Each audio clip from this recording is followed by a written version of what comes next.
Oh, is this thing on? What's up, y'all? So, I want to talk about day 10 of beating this sugar addiction, and the things I'm experiencing. So, yesterday I was a bit irritable. I was I don't know, just cranky, because I couldn't eat sugar, and I felt my mood being like more distant, more I had a little more attitude with my girl.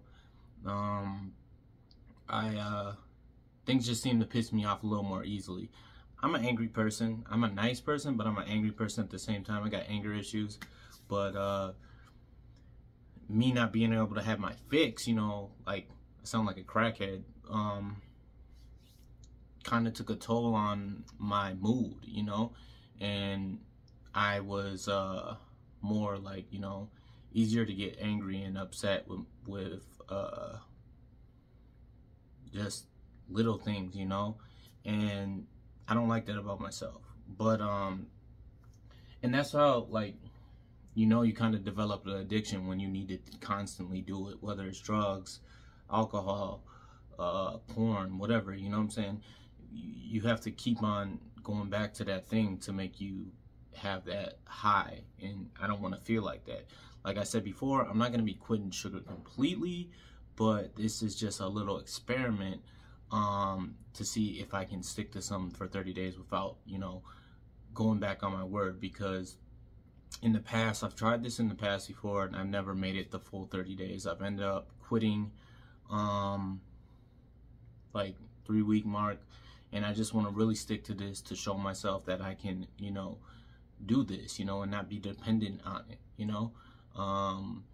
and if you're going through like something like this, maybe you have addiction to something else, other than sugar, you just gotta take little baby steps. And if you fail, don't beat yourself up, because it's just life. Everybody fails. I failed at a lot of things a million times in life, before I got it right.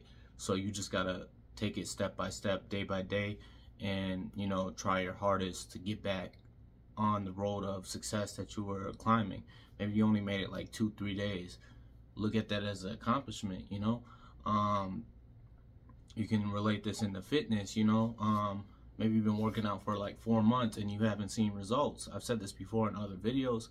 Well, look at the little baby steps you took in what you've been doing consistently. Consistency over time makes things right. But that was just my experience after 10 days of no sugar.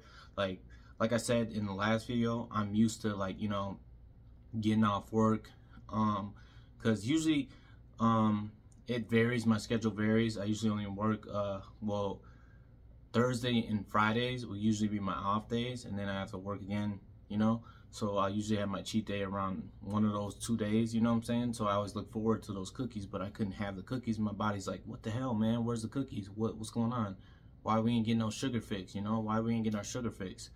And yeah, I just kind of felt that. And so I think you should just try, to stay strong in the hard times. This is really hard for me, because I love sugar, and my girl was even telling me, like, hey, we can do keto sugar, you know what I'm saying? It's not real sugar, but she was doing that before with me on my cheat days, because my girl doesn't eat sugar at all, like, not at all. She swore off sugar, for processed sugar at least. Like, she's been off it for a long time, like years, so that's good on her, and I think that's really, really dope. Me,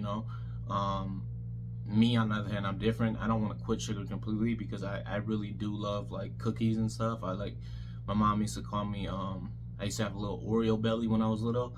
Mom used to call it my Oreo belly, because I used to love cookies. But then there was those depressed days where I would sit there and binge eat. This was before fitness. Like, I would binge eat like 2 packs of cookies, and I was just eating like shit. But even before then, on my cheat days, this is how I know I had a addiction to sugar. Like, I would buy like these big cookie cakes, and if you go back to my old videos, you can see I did a couple cheat day videos trying the Rock's cheat day challenge, but it was a little mixed with my own stuff. I'd buy these big cookie cakes, and this is how I knew, like, I kind of had a eating or binge eating disorder to sugar, because like I threw it away. Like usually I'll cut my cheat day off after let's say I'll cut my cheat day off after midnight, you know. So I'll start, if I'm fasting that day, like I just started back up fasting because I've been fasting for like the first 3 years of my fitness journey. I was fasting for 16/8. I was consistent on that. I would fast for 16/8, and then after my cheat day, I'd do a 24-hour fast just to reset shit, you know. But I stopped that, and now I'm pretty much eating whenever I want. Like I fast. I'm trying to do it like 3 days a week just to jump back on the wagon, because fasting isn't just a weight loss tool. It's good for, like, you know, just healing like inside problems and all that stuff. Just look into it. I did a lot of research on fasting. But yeah, it's so like, this is going back to the story. This is how I knew I had a problem. Like one day, this was like long time. This was like four years ago. Probably like 4 years ago. Yeah, I was sitting in my apartment, and I had my cheat day, and the time was up, and I threw it away. But I put it in I threw it in my garbage, not like outside garbage, but I threw it in my garbage, and I put it in the container so it was sealed, you know. But the next day I kept looking at it, and I was craving it, and I went in the garbage and grabbed it out and ate it. Now there was nothing on it. It wasn't like dirty. It wasn't inside the container, so it was still good, you know. It's not like I just picked through the trash and grabbed it, but I grabbed it out of the garbage, you know. And I was like, damn, man, like I have that much of a craving for sugar. It's crazy, like that I went into the garbage to get it, you know, to eat it, you know. And the next day, and it was past my cheat day. There's been a couple times where I've cheated like 2 days in a row, you know, and I'm like, fuck, man, like I feel like shit, you know.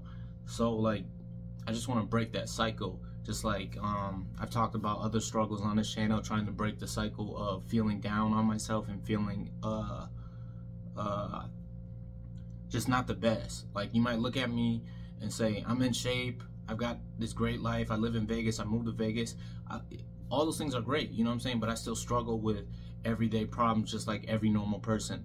Oh, what if I don't make enough money to do this? Or like, you know, just basic life necessities that bother me sometimes. But I always try to look at the positives. Like I do got a great life here, you know what I'm saying? Like I've built this great life here with my girlfriend. Unfortunately, Fluffer, she didn't make it with us, but she made it to Vegas with us, but it was her time to go, you know. But like we got a great life here. Like we got a great place. We love our place. I just got a new job just a couple months ago that is bringing in more income, so that's helping, you know what I'm saying? So we're doing a lot better than when we first got here, because when we first got here we didn't know the ins and outs of Vegas, and now we're learning a lot more. So I'm grateful for the life I have here, you know. You got to be grateful for the little things, you know, in life. You got to be grateful for all the stuff that you've accomplished. Like I said earlier, you just got to be like, you know, intent with that and look at that as, oh, one step forward, you know. And sometimes you got to take 2 steps forward and then you get knocked back down, but then you just keep going, you know. You just keep on riding with it. And I'm learning that day by day. I'm taking it day by day, and I hope you guys can take something from this video. Like I got a lot of people still commenting on my warehouse video, and that was like freaking like 4 years ago. And I understand, like, y'all in a stuck place, because I was in that place 4 years ago, like just going back to warehouse to warehouse to warehouse, and just feeling like, damn, like this is my life. Like I fucking hate this place. I know that feeling, being in those walls, feeling like, for some of y'all never been to jail, it's like jail but you're getting paid for it, you know. And it's like it's just, you feel trapped. You're like, is this all I have amount to? Well, use me as an example. I followed my dream. I mean, I followed through with what I said I was gonna do. Once I moved to Vegas, I never went back to a warehouse. I never applied at a warehouse again. I said I would never do that. When I just recently, like a year ago or 2 years ago, I lost my car. And I panicked, you know, and my girl was telling me, like, it's gonna be okay, we got this, you know what I'm saying? And I was like, the only way I know how to make money is a warehouse. So I ran back to the warehouse, and I think I did a video on this, but I ran back to the warehouse. I only lasted a couple days, and my last day, I started like early in the morning, like 6 in the morning, and I clocked out literally like 30 minutes into my shift. I just couldn't do it. I was going crazy, you know what I'm saying? I was like, I can't believe I'm stuck back in this place. And it just fucked with me so far that I could not do it anymore. So I left. I clocked out. I actually told my employer, hey, I gotta use the bathroom. I went to the locker room. I tried to calm down. I couldn't. Grabbed my stuff, clocked out, and never returned back to there, you know? And that's it. It was a wrap. I was like, I will never return back to a warehouse again. If you're doing a warehouse, I'm not trying to say like you're a loser or you're less of a person, because we all got to do what we got to do to make money. It just is what it is. Like sometimes we fall in hard times, but I'm saying you can do better than that. You can save your money and do better than that. The people that I worked in the warehouse with, they would fucking blow all their money because they thought they were rich, because warehouses pay like a good living wage, you know what I'm saying? Well, the ones I worked in, at least, you know, they paid a good living wage. They blow all their fucking money, and then they're a slave to that warehouse. And then you're just stuck. You're just trapped in this cycle of going back to a job you hate. You hate it so much, but you gotta pay for these things that you hate, you know? So take me as an example. And I'm not saying I moved to Vegas and I'm rich and I've got all this, but I'm happy with the life I got here. Like it's a nice life. It's a nice cozy life, you know. The only thing I would change is if to make a little more money so I can travel the world with my girl and we can see more things in the world. But in due time that will come if I just keep grinding and keep on staying on the path and not let those negative thoughts or the stuff deter me from the goal that I'm trying to pursue, you know what I'm saying? Like, because me and my girl, we're not bougie, you know what I'm saying? If you look in the background, you can see like toys and stuff. Maybe I'll do a like toy update video, because when we went to Japan, we bought a lot more toys, but like we just like little toys and shit, and we like to travel, you know what I'm saying? We don't buy expensive clothes. We don't club. I don't club. I never really been a big clubbing person, you know what I'm saying? I worked in clubs here since I've been in Vegas, but that just turned me off to clubbing even more. Like even if I had like a inch of wanting to club, because it's not fun to me. If you like the club, hey, that's on you, you know. I'm not knocking you for liking that, but it's just not me. I think it's just a waste of time to me, you know what I'm saying? I'd rather take my money and spend it and go somewhere or do something, you know, explore some new place, you know. But yeah, we got a good life here, you know what I'm saying? Like it's pretty dope, and it's only gonna get better through time. So like, take me as an example. If you're struggling with something, just you know, look at all the stuff you accomplish over time, like just the little things. Like maybe you just started going to the gym, maybe you just started working out. That's an accomplishment right there. A lot of people don't even work out, especially the people that, like, a lot of people that I worked with in the warehouse, they were fat as fuck or they were skinny as fuck, you know, those people that look like twigs, you know, and they didn't take their health seriously. Like I said in the last video, like people was always knocking me for eating healthy and not eating the pizza and donut day every day they had there.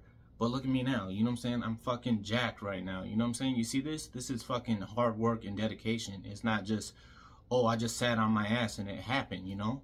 So like, take me as an example. You can do what you want to do if you just put your mind to it. That's all I got for y'all. Comment what y'all think about this video.